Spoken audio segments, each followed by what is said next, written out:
월요일 아침 새벽 기도에 오신 여러분 환영하고 축복합니다. 잠시 후에 사도신경 하심으로 새벽 기도회를 시작하도록 하겠습니다.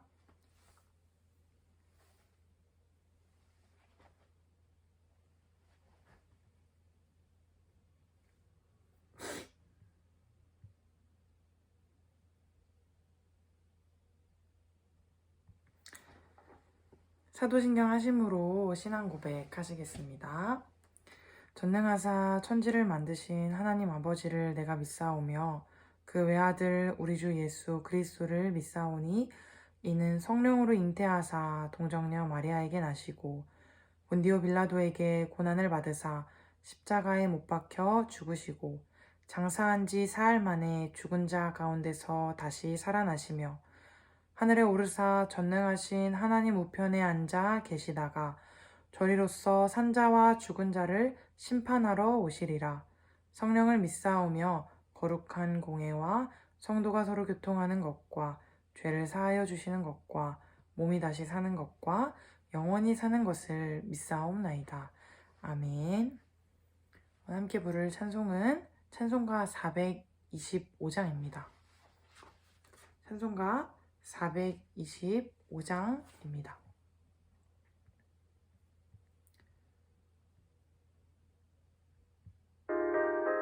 주님의 뜻을 이루소서 함께 찬양하시겠습니다.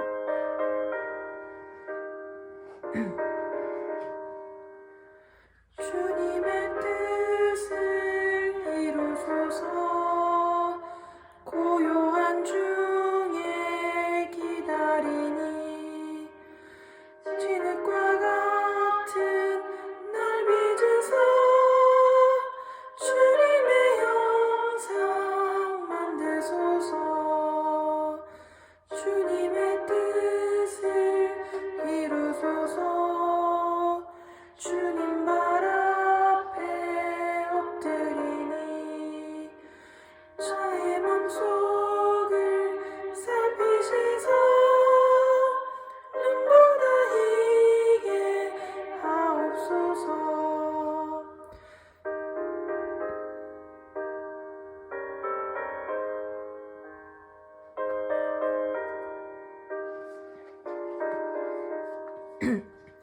주님의 뜻을 이루소서.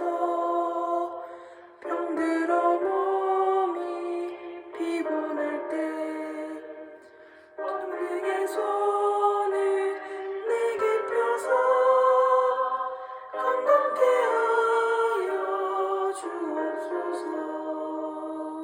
주님의 뜻을 이루소서. 온전히 나를 주장하사 주님과 함께 동행하는 만민이 알게 하옵소서.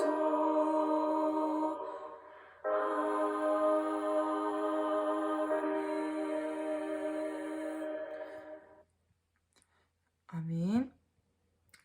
오늘 우리에게 주신 말씀은 레위기 5장 14절에서 6장 7절 말씀입니다. 레위기 5장 14절에서 6장 7절 말씀입니다. 다 찾으신 줄 알고 봉독하도록 하겠습니다.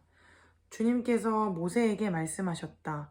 누구든지 주에게 거룩한 제물을 바치는데 어느 하나라도 성실하지 못하여 실수로 죄를 저지르면 그는 주에게 바칠 속건 제물로 가축대에서 흠없는 순양 한 마리를 가져와야 한다. 성소의 세겔 표준을 따르면 속건 제물의 값이 은 몇 세겔이 되는지는 네가 정하여 주어라. 그는 거룩한 제물을 소홀히 다루었으므로 그것을 보상하여야 한다.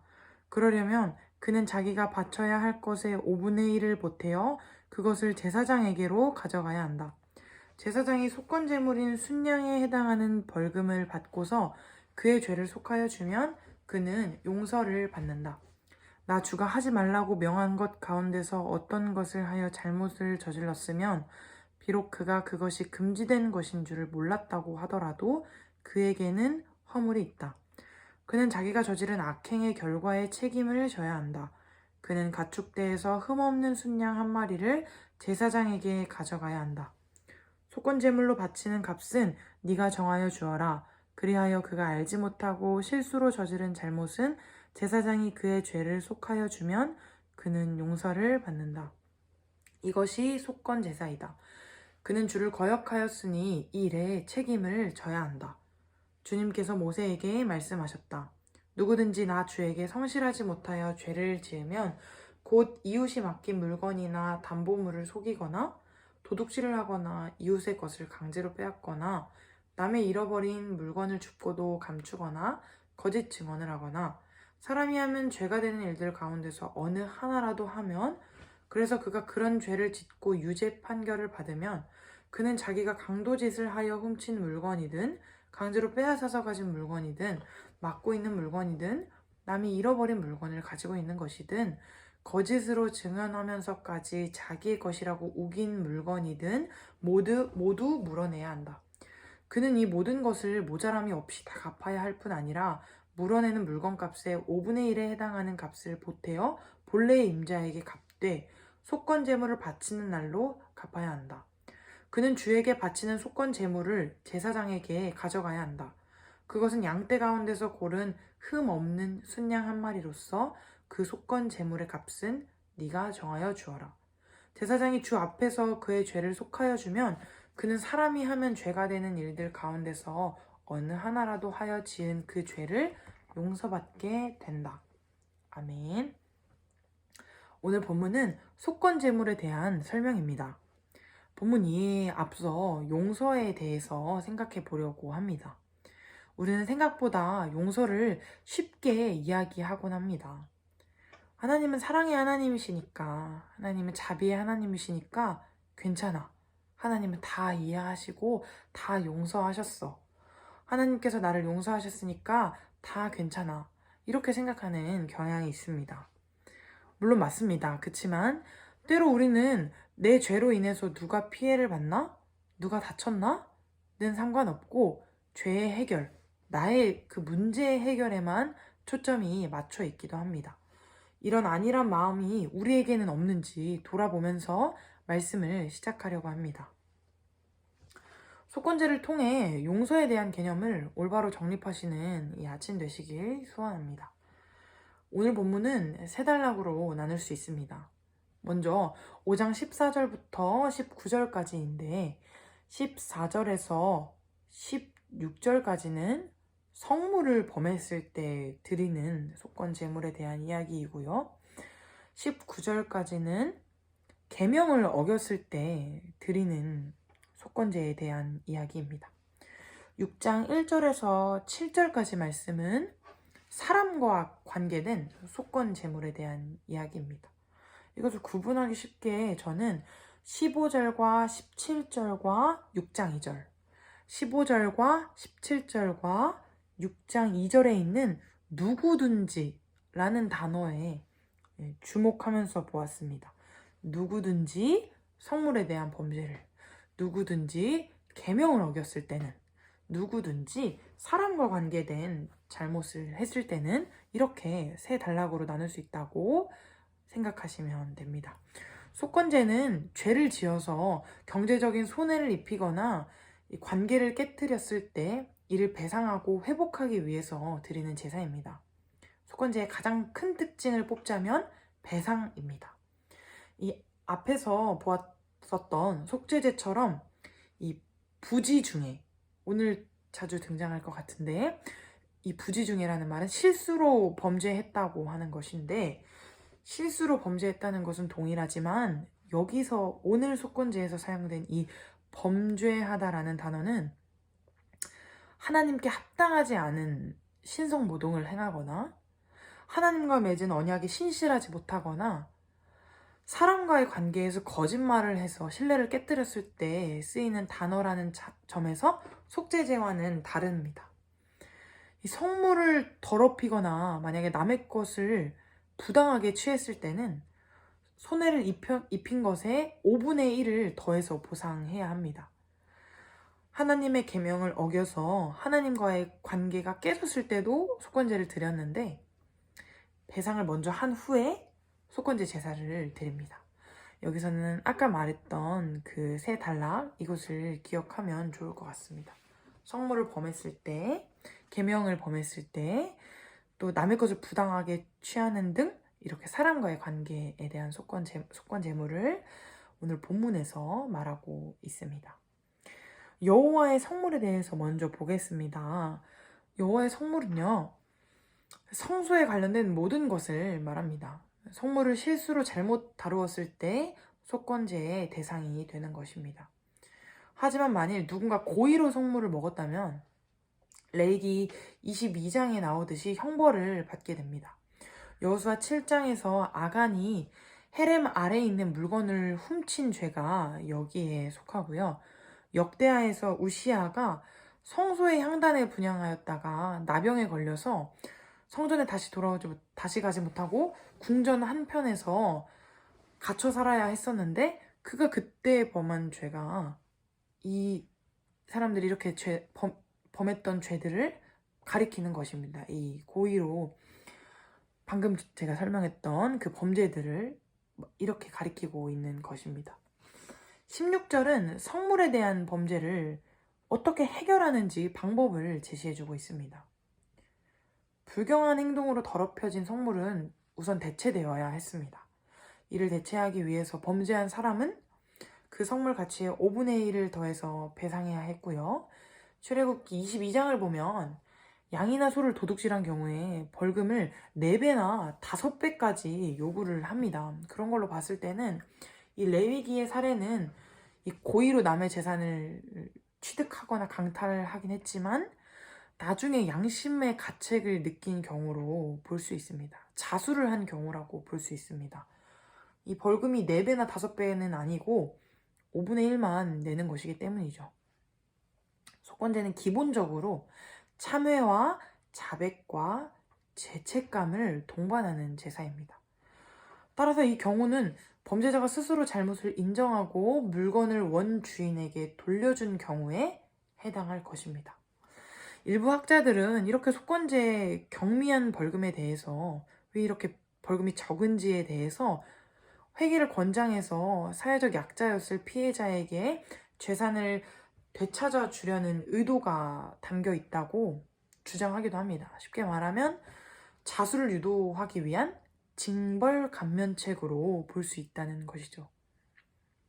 아무리 성물에 대한 범죄라고 하더라도 고의성이 없으면 큰 부담을 주지 않았던 것입니다. 여호와의 성물에는 대표적으로 2가지로 나눌 수가 있는데 하나는 성소의 비품이고 다른 하나는 성소에 바친 봉헌물입니다. 성소의 비품은 자격 없는 자가 잘못 만지면 즉시 화를 당하기 때문에 오늘 본문에서 말하고 있는 이 성물은 아마 봉헌물을 가리키고 있습니다. 예를 들어 구약시대에 11조를 내는데 11조를 다 내지 않았다는 것을 깨닫게 됐거나 양심의 가책을 느낀 경우에 여기에서 5분의 1을 더해서 내고 아까 본문에서 언급되었던 성소의 세겔 가격에 맞는 흠없는 순양을 속건제로 바쳐야 했던 것입니다. 이 성물이 존재한 구약시대와는 달리 지금은 성도가 가진 모든 것이 하나님의 것이고 먹든지 마시든지 모든 것을 하나님의 영광을 위해서 사용해야 합니다. 모든 것이 성물이고 하나님의 선물입니다. 우리는 특정한 사물이나 건물에 거룩함을 부여하지 않습니다. 모든 것을 하나님의 나라와 하나님의 뜻을 위해서 사용해야 한다는 것입니다. 성물을 범했을 때 드리는 속건제를 설명하였는데 우리는 이것을 통해서 우리는 우리에게 주신 것들을 하나님의 나라와 뜻을 위해서 사용하고 있는지 돌아보기 원합니다. 내 것이 아닌데 과도하게 소유하거나 부당하게 점유하는 것이 있는지 돌아보고 오늘 그것들을 해결하기 원합니다. 하나님의 뜻과 말씀이 가리키는 방향이 아니라 내 뜻과 내 욕심을 위해서 사용하고 있다는 것이 만약 있다면 깨끗하고 정직하게 해결하는 오늘 하루 되시길 소망합니다. 두 번째는 17절부터 19절까지 내용입니다. 17절은 부지 중에 여호와의 계명을 범한 사람의 경우입니다. 여기 여호와의 계명은 문자적으로 말하면 행하지 말라고 주신 여호와의 계명입니다. 그러니까 하지 말라는 건 좀 하지 말지. 저희가 이렇게 말하는 것처럼 하나님께서 꼭 하지 말라고 하신 것들을 우리가 했을 경우에 그 경우를 말하고 있는 것이죠. 여기서는 속죄죄와는 좀 다른 부분이 있습니다. 죄를 저질렀을 때 반드시 처벌을 받게 됩니다. 이 범죄한 사람은 제사장이 정한 가치대로 양떼 중에서 흠없는 순양을 속건 제물로 제사장에게 가져가야 합니다. 금요일에 새벽 기도나 아침 기도에 함께 하신 분들은 아실 텐데 속죄제의 경우에는 제사장과 회중, 족장과 평민이 바치는 제물이 다 달랐어요. 가난한 사람도 형편을 고려해서 다른 제물을 바치는 것이죠. 하지만 이 성물이든 개인의 재산이든 손해를 입힌 경우에는 이 죄의 경우에는 동일하게 숫양을 바쳐야 했습니다. 부자는 더 내고 가난한 이는 덜 내거나 하지 않은 거죠. 손해의 규모에 따라서 배상 금액은 달랐지만 이 하나님께 이 죄 용서를 받기 위해서 바쳐야 했던 그 속건제 재물은 동일하게 순양이었습니다. 이것은 남에게 손해를 끼치는 것을 매우 엄중하게 취급하고 있음을 보여줍니다. 순양이 굉장히 귀했기 때문이죠. 이를 통해 알 수 있는 속건제의 두 가지 대표적인 특징이 있는데 하나는 알지 못하고 지었다는 것이고 하나는 책임을 진다라는 점입니다. 모르고 지은 죄라고 할지라도 하나님과 사람 앞에서 책임을 져야 하고 하나님께 직접 죄를 지은 경우가 아니라고 하더라도 그것이 하나님을 향한 범죄가 된다는 사실을 19절에서 강조하고 있습니다. 개역개정에서는 그가 여호와 앞에 참으로 잘못을 저질렀음이니라 라고 나오고 있는데요. 여기서 다시 한번 강조하는 포인트는 속건제의 제물이 순양으로 정해져 있다는 것입니다. 경제적 형편에 따라 바칠 수 있었던 다른 제사와 달리 속건제는 순양으로만 지정되어 있었는데 이 까닭은 타인에 대해 피해를 입히는 일의 심각성을 말씀해 주고 계신 것이라는 것을 다시 한번 강조합니다. 쉽게 설명하면 하나님은 나를 사랑하시는 것처럼 개도 사랑하시고 나를 아끼시는 것처럼 쟤도 아끼십니다. 우리가 죄를 짓고 손해를 입히고 하나님께 용서받았다 라고 해서 끝이 아니라 하나님의 자녀인 그 사람의 눈물을 닦고 그 사람을 위로하고 용서를 구하고 손해를 배상하는 일이 우리에게 꼭 필요하다는 이야기입니다. 계명을 범했을 때 드리는 속건제를 설명하였는데 이 속건제를 통해서 오늘 기도하실 때 하나님, 제가 알지 못해서 죄를 지었습니다. 하나님, 제가 책임을 져야 하는데 제게 용기를 허락하여 주세요. 하나님과 사람 앞에서 책임을 지고 겸손하게 나아가게 해주세요. 고백하는 오늘 하루 되시길 소망합니다. 마지막 세 번째는 사람과 관계된 속건 제물입니다. 앞에서는 하나님의 성물이나 계명을 어긴 경우를 다뤘다면 6장 1절에서 7절은 사람에게 피해를 끼친 경우를 다루고 있습니다. 율법의 설명을 마무리하는 이 마지막 부분에는 본래의 원주인에게 배상하는 문제와 함께 하나님께 제물을 드리라고 합니다. 다시 한번 이 사람 사이의 죄가 하나님과의 관계 차원의 문제로 연결된다는 것을 강조합니다. 6장의 속건죄에 관한 규정은 구체적인 내용이나 절차는 설명하고 있지 않고 속건죄 율법에 해당하는 문제들에는 어떤 것들이 있는지를 설명하고 있습니다. 그러니까 어떤 것들을 어겼을 때 속건죄를 드려야 하는지 그런 것들을 설명하고 있는데 여기 보면은 누구든지 여호와께 신실하지 못하여 시작하여서 이웃이 맡긴 물건이나 전당물을 속이거나 도둑질하거나 착취하고도 이 사실을 부인하거나 남이 잃은 물건을 줍고도 사실을 부인하여서 거짓 맹세하는 것들을 언급하고 있습니다. 이 앞에 나온 5장 15절에서 나온 범죄와 다른 부분이 있습니다. 그것은 바로 부지 중에 라는 말이 없다는 거죠. 아까도 언급했던 그 부지 중에 우리가 실수로 저질렀던 그 말이 없다는 말은 자신이 한 그 잘못을 알고 있는 사람입니다. 이 거짓말이나 거짓 맹세는 1차적으로는 사람을 속인 범죄지만 그 자리에는 하나님이 계시기 때문에 포괄적으로 하나님께 대한 범죄로 해석할 수 있습니다.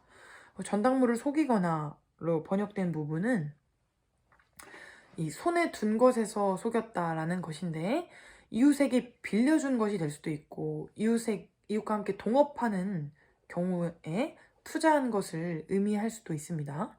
이 세 번째로 나온 이 도둑질은 공개적으로 남의 것을 훔쳤거나 누가 몰래 훔쳤는데 나는 그것을 알고 있는 경우를 설명합니다.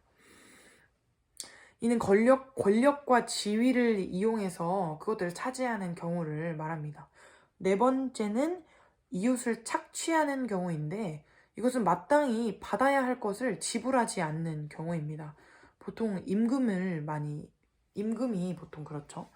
시대마다 불법은 아니지만 이 방법을 교묘하게 피해서 이 탈법과 편법으로 이웃에게 큰 손해를 끼치거나 부당한 이득을 취하는 사례가 종종 있습니다. 이것도 역시 하나님 앞에서 범죄입니다. 마지막으로 다른 사람이 잃어버린 물건을 내가 줍고도 거짓 맹세하는 경우입니다. 율법은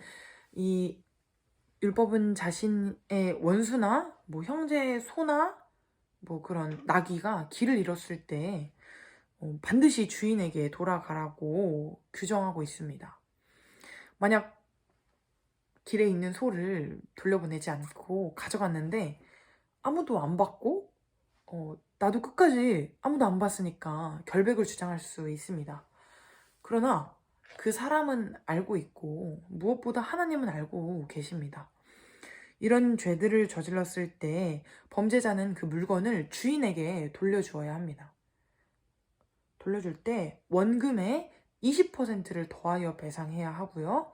하나님께 대한 범죄이기 때문에 속건제를 들어야 하는데 성소에서 정한 값에 맞는 순양, 그 순양을 성소에 가져가서 속건제로 바쳐야 합니다.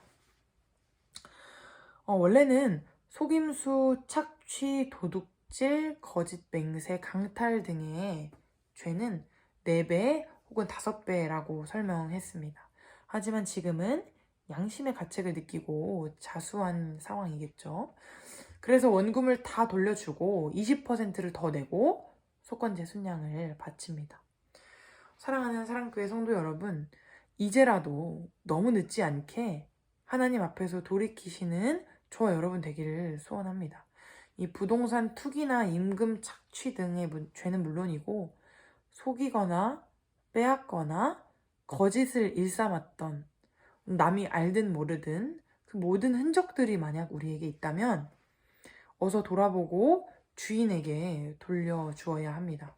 그리고 하나님께 참회해야 합니다. 속건제를 드릴 때 하나님과 이웃에 대한 손해배상이 먼저이고 그 다음에 속건제를 드립니다. 예수님께서도 말씀하셨습니다. 하나님께 예물을 드리기 전에 형제에게 만약 배상할 것이 있다면 먼저 하고 그와 화해한 후에 하나님께 예물을 드리라고 예수님께서 말씀하셨습니다. 우리가 회사에서는 임금 착취하고 이웃의 것을 부당하게 빼앗고 남에게 거짓말을 일삼고 남의 것을 강탈하고 도둑질하고 속이면서 살면서 교회에 와서는 하나님께 예물을 드리고 하나님을 예배한다고 하고 이렇게 하는 것이 불가능하다는 이야기죠. 예수님께서도 이 속건제를 염두에 두시고 말씀하신 것이라고 생각됩니다. 이 마지막으로 설명했던 사람과 관계된 속건 제물을 통해서 이 피해자의 회복과 우리의 돌이킴이 분명한 오늘 하루 되기를 소망합니다. 정직하고 깨끗한 오늘 하루 되시기를 소망합니다. 이 새벽기도 말씀을 준비하면서 저도 마음 한켠에 너무 걸리는 일이 있었습니다. 저의 그 걸리는 일을 계속 생각하면서 말씀을 준비했는데, 저도 말씀을 마치고 연락해서 정직하게 고백하고 사과하도록 하겠습니다. 이런 사과와 회복과 돌이킴이 가득한 우리 공동체 되기를 간절히 소망합니다. 하나님께서 오늘 우리에게 주신 말씀을 마음에 새기고 회복과 또 돌이킴과 또 정직하고 깨끗함이 가득한 오늘 하루 되시길 다시 한번 소망합니다. 기도하겠습니다. 참선하신 하나님 아버지, 우리를 죄 가운데 빠져있게 하지 않으시고 여러 가지 방법을 통하여서 우리를 계속해서 회복해 하시니 감사합니다. 특별히 그 말씀을 통하여서 우리를 회복하여 주시고 또 우리가 다시 한번 하나님께로 나아갈 수 있도록 아침에 우리를 깨워주심 또한 감사드립니다. 하나님께서 우리 마음에, 우리 생각에 허락하신 그 메시지를 오늘 하루 가지고 살아갈 때에 우리가 정직하게 고백해야 할 것들이 있다면 고백하게 하시고, 우리가 하나님께 참회해야 할 것들이 있다면 하나님께 털어놓고 내어놓는 시간들이 될 수 있도록 오늘 하루를 강하게 붙잡아 주시옵소서. 새벽을 깨우고 아침을 깨우는 성도님들을 귀하게 여겨주시고 이들을 기억하여 주셔서 하나님께서 응답하시는 그 기쁨이 매일 충만하게 넘칠 수 있도록 인도하여 주시고, 하나님을 오늘도 더 사랑하며 하나님과 교제하는 하루 보낼 수 있도록 인도하여 주시옵소서. 우리를 너무나도 사랑하시고 우리를 오늘도 인도하시기를, 또 우리와 함께 하시기를 원하시는 예수 그리스도의 이름으로 기도드립니다. 아멘. 함께 주기도문 하심으로 월요일 새벽 기도를 마치도록 하겠습니다. 하늘에 계신 우리 아버지여, 이름이 거룩히 여김을 받으시오며 나라가 임하시오며 뜻이 하늘에서 이루어진 것 같이 땅에서도 이루어지이다. 오늘 우리에게 일용할 양식을 주시옵고 우리가 우리에게 죄 지은 자를 사하여 준 것 같이 우리 죄를 사하여 주시옵고 우리를 시험에 들게 하지 마시옵고 다만 악에서 구하시옵소서. 나라와 권세와 영광이 아버지께 영원히 있사옵나이다. 아멘. 오늘도 승리하시는 하루 되시길 소망합니다. 감사합니다.